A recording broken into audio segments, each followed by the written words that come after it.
नमस्कार, तपाईँ हेर्दै हुनुहुन्छ नेपाल पोस्ट। म गोविन्द चपगाई। आज मिति विक्रम सम्वत 2079 साल कार्तिक 25 गते शुक्रबार, इस्वी सम्वत 2022 नोभेम्बर 11 तारिक। यसै गरी आज मक्सिर कृष्ण तृतीया तिथि पनि परेको छ। दर्शकबिन सधैँजस्तै आज पनि देश तथा विदेशका महत्त्वपूर्ण अपडेट लगायत आगामी मक्सिर 4 गतेका चुनाव विशेष समाचारहरू, विभिन्न नेताहरूका टीका टिप्पणी लगायतका समाचारहरू लिएर शुभ बिहानीसँगै यहाँ सामु उपस्थित भइसकेका छौं। कृपया समाचार समय अवधिसम्म हामीसँगै रहनुहोला। आउनुहोस् समाचार सुरु गरौं। आजका मुख्य शीर्षकहरूबाट। अनलाइन सञ्चार माध्यमबाट दल तथा उम्मेद्वारले विज्ञापन प्रसारण गर्न पाउने।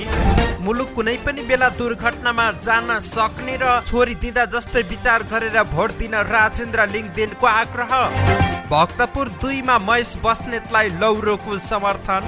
जय नेपाल र लाल सलाम एकै ठाउँमा भएपछि मात्रै देशमा ठूला परिवर्तन भएको र बाँकी जीवन आर्थिक क्रान्तिमा समर्पण गर्ने प्रचण्डको बाचा। एमाले विरुद्ध देउवा र प्रचण्डले नक्कली मित लगाएको ओलीको तर्क। सत्ता गठबन्धनले जितेपछि मात्र नागरिकता समस्या समाधान हुने नीतिको भनाई। पारापुते माग सहित अर्चलेका बासिन्दाले रामचन्द्र पौडेललाई लगाइदिए 12 किलोको माला। गोविन्द केसीले मागे गगन थापालाई भोट। जेरी र शङ्कर बीचको वैवाहिक सम्बन्ध टुङ्गियो, अदालतमा गरे सम्बन्ध विच्छेद। र भारतलाई 10 विकेटले हराउँदै इङ्ल्यान्ड फाइनलमा। अब सुन्नुहोस् पुरा समाचार। निर्वाचन आयोगले राजनीतिक दल तथा उम्मेद्वारले अनलाइन सञ्चार माध्यमबाट विज्ञापन प्रकाशन तथा प्रसारण गर्न पाउने निर्णय गरेको छ। आगामी मक्सिर 4 गते सम्पन्न हुने प्रतिनिधि सभा सदस्य तथा प्रदेश सभा सदस्य निर्वाचन प्रयोजनका लागि विज्ञापन गर्न पाउने निर्णय आयोगले गरेको छ। निर्वाचन आचार संहिता 2079 को दफा 15 मा राजनीतिक दल वा उम्मेद्वार समेतले पालना गर्नुपर्ने सञ्चार माध्यमको प्रयोग सम्बन्धी आचरण अन्तर्गत राजनीतिक दल वा उम्मेद्वारले टेलिभिजन, रेडियो वा एफएम रेडियो तथा पत्र पत्रिकाको माध्यमबाट निर्वाचन प्रचार प्रसार गर्न सक्ने व्यवस्था रहेको छ। तर अनलाइन सञ्चार माध्यमबाट प्रचार प्रसार गर्ने सम्बन्धमा स्पष्ट उल्लेख नभएकाले यस सम्बन्धमा स्पष्ट गरी राजनीतिक दल वा उम्मेद्वारले सञ्चार माध्यमको प्रयोग गरी निर्वाचन प्रचार प्रसार गर्न सक्ने व्यवस्था गर्न उपयुक्त भएकाले यस्तो निर्णय गरेको आयोगका प्रवक्ता समेत रहेका सहसचिव शालिग्राम शर्माले जानकारी दिएका छन्। उनका अनुसार निर्वाचन आचार संहिता 2079 को अधीनमा रही राजनीतिक दल तथा उम्मेद्वारले सूचना तथा प्रसारण विभागमा दर्ता भई प्रेस काउन्सिल नेपालमा सूचीकृत भएका अनलाइन सञ्चार माध्यममा देय बमोजिम निर्वाचन प्रचार प्रसार गर्न पाउने निर्णय भएको छ। राष्ट्रिय प्रजातन्त्र पार्टी राप्रपाका अध्यक्ष राजेन्द्र प्रसाद लिङदेनले 2046 सालपछि आजसम्म मुलुकमा स्थिर सरकार बन्न नसकेको बताएका छन्। उनले ठूला राजनीतिक दल पटक पटक फुट्नु, सत्ता लिप्त हुनु र वैदेशिक ऋणको दलदलमा फस्नुले मुलुक कुनै पनि बेला दुर्घटनामा जान सक्ने बताएका छन्। पार्टीले हिजो बिहिबार उदयपुरको बेलटारमा आयोजना गरेको चुनावी सभालाई सम्बोधन गर्दै अध्यक्ष लिङदेनले देशलाई दुर्घटनाबाट बचाउन राप्रपाको विकल्प नरहेको दाबी गरेका छन्। अध्यक्ष लिङदेनले आफूहरू देशमा ठूलो परिवर्तन गर्ने सोचका साथ अघि बढिरहेको बताए। ठूला दलहरूले फोहोरी राजनीति गरिरहेका छन् उनले भने। त्यसैले मुलुकमा स्थिरता नहुँदा युवा जनशक्ति विदेशी रहेका छन्। अध्यक्ष लिङदेनले अगाडि भने बिहे गरेका जोडीले आफ्नो श्रीमतीसँग राम्रो चिन्जान समेत नहुँदै पासपोर्ट बोकेर विदेशिनु परेको छ। यसरी विदेशिनु भनेको देशमा दुःखद अवस्था सिर्जना गर्नु हो। त्यस्तो दुःखद अवस्थाको अन्त्य राप्रपाले मात्रै गर्छ। यसैगरी राजेन्द्र लिङदेनले संसदमा आफ्नो एक्लो विद्रोहले राज्यको 2 अर्ब बचाएको दाबी गरेका छन्। सिन्धुपाल्चोकको मेलम्चीमा आयोजित चुनावी सभालाई सम्बोधन गर्दै उनले अब संसद प्रवेश गर्दा एक्लो नहुने बताएका छन्। उनले भने एक कार्यकाल एक्लो सांसदको रूपमा बिताए। संसदमा मैले सुशासनको विषयमा कुरा उठाइराखे। संसदबाट निस्कने बेलामा पनि मक्सिर 4 गते पछि पनि फागुनसम्म अस्तिका सांसदहरूले तलब भत्ता खाइराख्ने व्यवस्था गर्न लागेका थिए। त्यसको विरुद्धमा मैले यो अनुचित हुन्छ भनेर यो चोटि संसदमा म एक्लै छु। मैले त्यस्ता अनुचित कार्यको विरोध गर्ने बाहेक रोक्न सक्दिन। आगामी निर्वाचनमा देशभर मद्दत मागेर अर्को पार्टीको यो अनुचित कार्य रोक्ने तागत सहित साथीहरू लिएर आउँछु भनेर त्यहाँबाट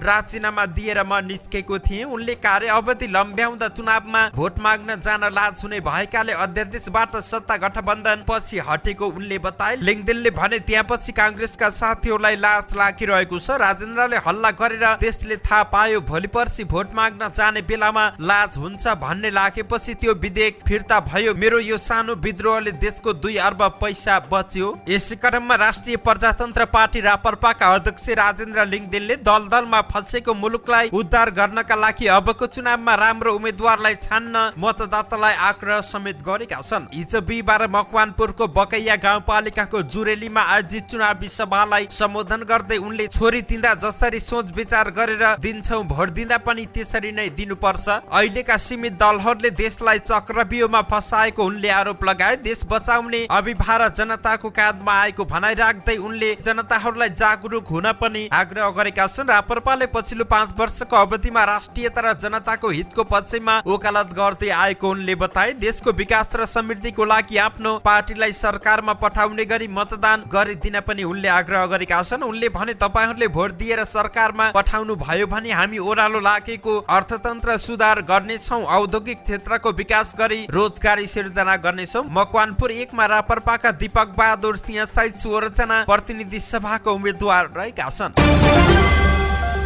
लौरो अभियानका नामबाट चर्चित हाम्रो नेपाली पार्टीका उम्मेद्वार लोकेन्द्र पोखरेल दरो स्तम्भले आफ्नो उम्मेदवारी निष्क्रिय पार्दै भक्तपुर 2 मा एमालेका महेश बस्नेतलाई समर्थन जनाएका छन्। बुधबार एक कार्यक्रम बीच लौरो सहित आफ्नो उम्मेदवारी पोखरेलले बस्नेतलाई हस्तान्तरण गरेका छन्। सुमन साइमी नेतृत्वको समूहबाट उनी भक्तपुर 2 मा उम्मेदवार रहेका छन्। पत्रकार सम्मेलनमा पोखरेलले भक्तपुरको विकासमा महेश बस्नेतको विकल्प नदेखेपछि आफूले बिना शर्त उम्मेदवारी निष्क्रिय समर्थन जनाएको बताएका छन्। राष्ट्र र राष्ट्रियताको पक्षमा उभिनेलाई लौरोले सारा दिनुपर्ने भएकाले आफूले बस्नेतको लागि समर्थन जनाएको उनको भनाइ रहेको थियो। पोखरेलको चुनाव चिन्ह लौरो लिँदै बस्नेतले लौरो अभियन्तासँगै स्वतन्त्र अभियन्ताहरूसँगको आफ्नो सहयात्रा सुरु भएको बताएका छन्। उनले महेश बस्नेतलाई टाढाबाट सुनेर होइन भक्तपुरको विकास हेरेर मान्छेले बुझ्नुपर्ने बताएका छन्।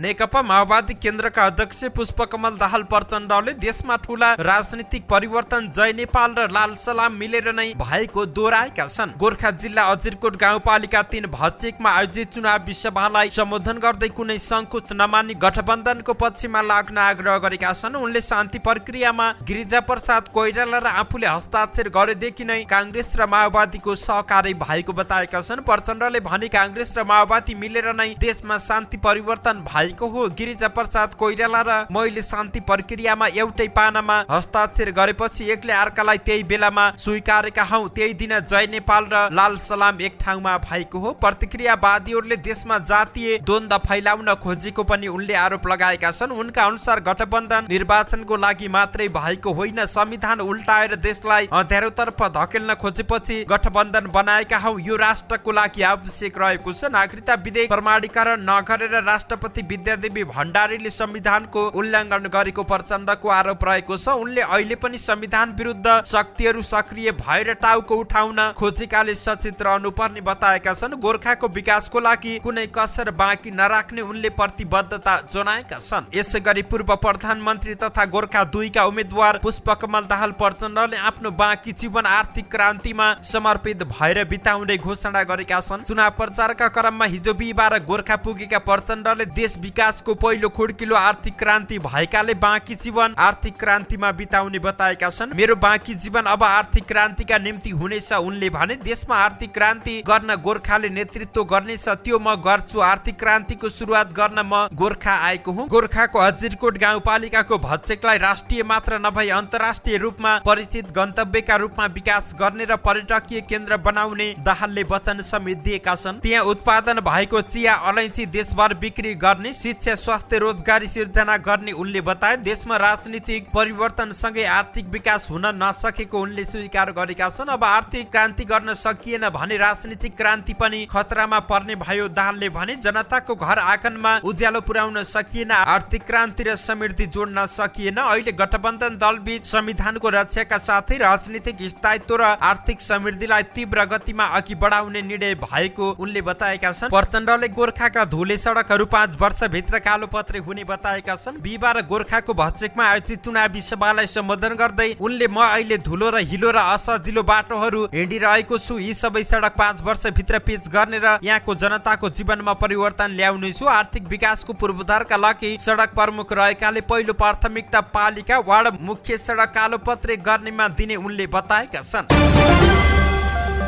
नेकपा एमालेका अध्यक्ष केपी शर्मा ओलीले प्रधानमन्त्री समेत रहेका नेपाली कांग्रेसका सभापति शेरबहादुर देउवा र नेकपा माओवादी केन्द्रका अध्यक्ष पुष्पकमल दाहाल प्रचण्डले नक्कली मित लगाएको टिप्पणी गरेका छन्। झापाको सुरुङ्गामा हिजो बिहिबार भएको चुनावी कार्यक्रमलाई सम्बोधन गर्दै ओलीले कांग्रेस र माओवादी बीचको गठबन्धनलाई नक्कली मितको संज्ञा दिएका छन्। देउवाले प्रचण्डजीको टाउको मूल्य 50 लाख तोकेका थिए। प्रचण्डको पार्टीले देउवाजीलाई मार्न बम हानेको थियो। प्रचण्डलाई काँधमा बोक्न लेखेको रहेछ। देउवा बाँचे। ओलीले भने आज दुईजना एमाले विरुद्ध नक्कली मित लगाएर हिँडेका छन्। 17 गठबन्धन चुनावपछि भत्किने उनले बताएका छन्। सत्ताकै कारण उक्त गठबन्धन भत्किने दाबी उनको रहेको छ। संसदबाट एमालेको सरकार ढाल्न नसकेपछि गठबन्धनले सर्वोच्च अदालतबाट जालझेल गरी आफूलाई सरकारबाट हटाएको पनि उनले टिप्पणी गरेका छन्। 21 वर्ष मुलुकको नेतृत्व गरेको कांग्रेसले उल्लेखनीय केही काम नगरेको ओलीको आरोप रहेको छ। यसैगरी नेकपा एमालेका अध्यक्ष केपी शर्मा ओलीले एमालेसँग चुनाव लड्न सक्ने कुनै पार्टी नै नभएको दाबी गरेका छन्। झापा सुरुङ्गाको चुनावी कार्यक्रमलाई सम्बोधन गर्दै उनले भने शेरबहादुरजीले भनेको तपाईहरूले सुन्नु भएन, गठबन्धन गरिएन भने एमालेले सिधाइहाल्छ। उनले देउवाले मात्रै नभएर रामचन्द्र पौडेल र शेखर कोइरालाले पनि गठबन्धन नगरे एमालेले सिद्धाउने बताएको उल्लेख गरेका छन्। उनले भने तर गठबन्धन गरेन भने एमालेले सिद्धाउँछ भन्छन्। गठबन्धन गर्दा झन् सजिलो भएको छ भन्छु म त। एउटै थाङ्नामा गुटमुटाएर लगेर फाल्न सजिलो भयो। अनेक अखडा पनि बनाउन परेन। एउटै अखडामा खेले भयो आउ भाइ हो भनेर उनले विदेशीका अगाडि आँखा जुदाएर कुरा गर्न सक्ने एमाले नेतृत्वको सरकार चुनावपछि बन्ने जिकिर गरेका छन्।